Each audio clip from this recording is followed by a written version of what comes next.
Bonjour et ravi de vous retrouver pour le dernier carton, j'ai envie de dire, puisqu'on démarre l'après-midi du jour 2, toujours au Palais Brognard. Les acteurs de ce village de l'innovation, je suis ravi d'accueillir Human en la personne de Vincent et de Sébastien. Ravi de vous rencontrer, de vous retrouver sur le plateau, messieurs. Hello Guilhem.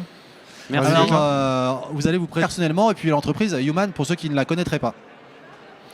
Merci Guillaume. Alors d'abord je vais commencer du coup. Donc pour ma part c'est Vincent Maisonnet. Donc moi je suis en charge de la partie technique en solution architecte pour Human, donc sur la France et toute l'Europe du Sud également et tous les pays francophones. Bonjour à tous, Sébastien Talla. J'accompagne Vincent sur la partie commerciale sur la région Europe Sud. Et l'esprit, c'est de porter un petit peu haut en couleur notre marque parce qu'on a pas mal de use cases à couvrir sur le domaine du digital, sur le domaine cyber et sur le domaine Martech. Et c'est pour ça qu'on renforce les équipes sur la région et qu'on vient un petit peu parler de la marque Human et d'évangéliser nos use cases. Alors pour introduire l'échange, Human c'est quoi tout simplement comment vous pourriez un petit laïus sur Human pour vulgariser un peu ce que c'est, puis on rentrera dans le détail ensuite. Alors Human, c'est une entreprise donc de cybersécurité, une entreprise américaine qui vient lutter contre la fraude et les abus numériques, et donc aussi de permettre une meilleure expérience client, et donc de toucher directement aussi à l'économie de la cybercriminalité. Je ne sais pas s'il y a grand chose à rajouter. S'il n'y a rien à ajouter, il y a rien à ajouter. Oui, il y a des choses à dire. 3 grands use cases. En fait, on est connu historiquement depuis une dizaine d'années sur le monde de la publicité digitale. On va adresser également des besoins en termes de marketing digital pour dépolluer les audiences et éviter d'influencer les canaux aval de tout le marketing digital. Et puis enfin, on a évidemment ces grands use cases e-commerce. Et c'est aussi pour ça qu'on est là aujourd'hui, pour parler à nos grands clients et leur expliquer qu'il y a un grand risque de détournement et de fraude sur leurs frontaux.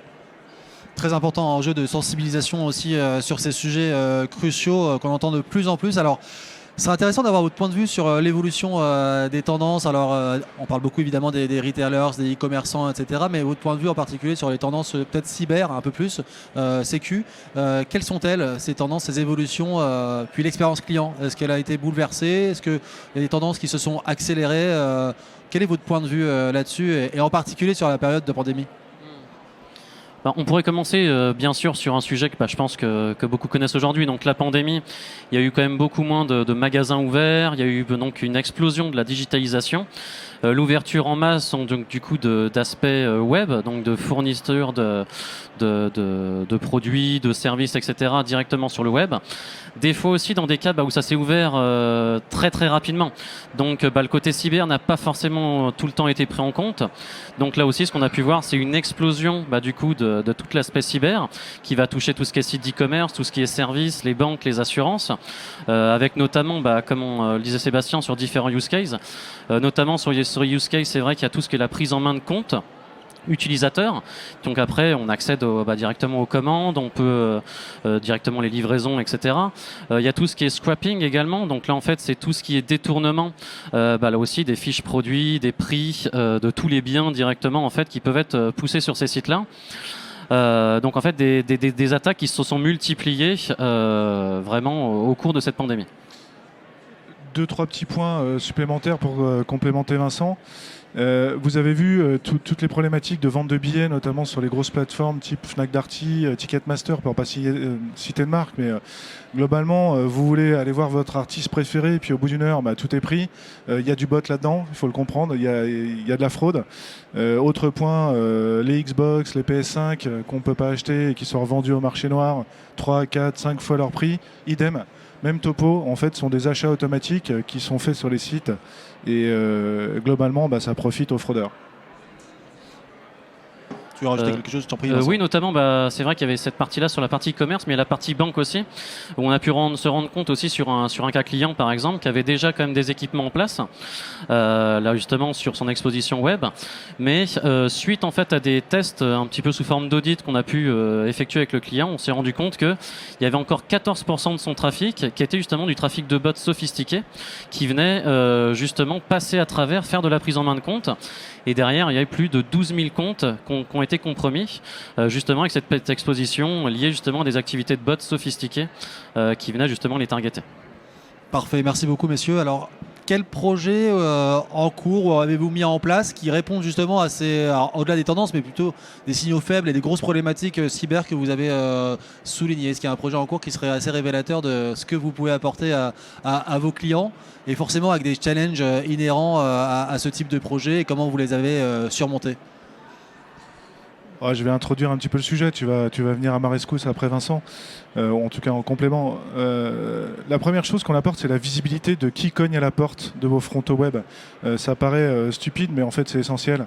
Les premières étapes des grandes attaques qui sont menées, que ce soit par des robots ou par des attaquants qui vont finir, je dirais, la sophistication de leur attaque à la main, c'est de savoir et se rendre compte de qui vient faire de la reconnaissance, qui vient prendre de l'information, qui vient se rendre compte du nombre de transactions qui se passent sur les sites, comment sont renvoyées vos publicités digitales. Donc quantifier tout ce trafic et pouvoir déterminer qui est un bon bot, qui est un mauvais bot, qui est un humain. Donc ça, c'est l'étape première.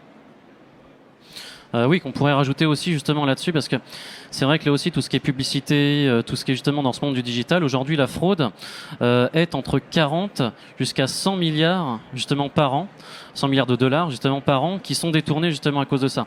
Et beaucoup aujourd'hui pensent justement que tout va bien, puisqu'en fait il n'y a pas de visibilité de ça, comme pouvait le dire Sébastien. Donc c'est vrai qu'aujourd'hui ce qu'on vient apporter aussi, c'est déjà cette visibilité. Donc on fournit même des tests gratuits, une visibilité pour déjà mettre la main sur quelque chose que certaines entreprises, certaines marques, etc. ne sont pas au courant. Donc c'est vraiment là-dessus qu'on va apporter déjà notre expertise, surtout qu'on va se baser sur des éléments, des preuves techniques. Donc là, on n'est pas sur de la probabilité ou des chances où il y a peut-être des adresses IP ou des noms de domaine qui peuvent être compromis et qui vont faire de la fraude. On est vraiment sur des éléments, des preuves, vraiment. Deuxième étape qui est super importante, c'est évidemment remédier à ce l'on a détecté comme étant de la fraude. Et pour ce faire, on a une technique qui est très particulière chez nous, c'est-à-dire qu'elle est complètement adaptable. On ne va pas présenter des captchas de façon systématique pour aller polluer le parcours utilisateur. C'est tout l'inverse. On va porter la friction en fait sur les robots qui viennent abuser et commettre la fraude, et laisser les utilisateurs légitimes continuer leur parcours de façon parfaitement fluide. Donc ça, c'est un point qui est extrêmement important sur nos solutions. Effectivement, très important. Alors ça me fait la transition un peu aussi avec le visage du retailer et de ces bonnes pratiques de demain, et vous aussi votre positionnement qui est fort finalement sur le marché, quasiment unique. Si finalement vous allez me définir ce que c'est Human derrière. Le Human qui peut être le nouveau visage de l'expérience client de demain. C'est clair, c'est pas pour rien qu'on a été rebrandé, on s'appelait White Ops auparavant. On a changé la marque en tant que Human, c'est pour une raison très simple. En effet, on va aller vérifier l'humanité des transactions digitales pour qu'il y ait un parcours utilisateur extrêmement fluide et simple, et que tout ce qui est fraude et abus numérique soit complètement supprimé du trafic.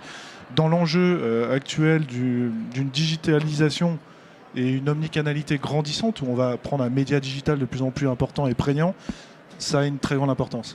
Et un ROI immédiat également.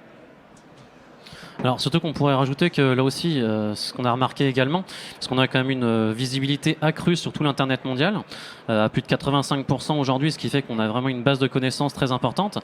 Et ce qu'on a pu observer aussi, qui sera la tendance de demain, c'est notamment la démultiplication des applications mobiles notamment. Et ce qu'on a pu voir, c'est que 75% aujourd'hui de ces applications, 75% des bots sophistiqués viennent d'applications mobiles aujourd'hui. Donc très difficile à débusquer avec des solutions standards. Et donc, ça va se démultiplier toute cette activité sophistiquée.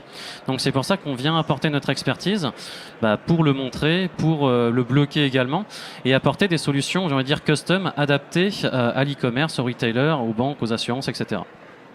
Merci messieurs, merci beaucoup pour ces retours et ce partage. On vous souhaite une bonne suite de Upday à vous, et à très bientôt. Merci beaucoup Guillaume. Merci beaucoup. Merci beaucoup, et on se retrouve dans quelques instants pour une nouvelle intervention.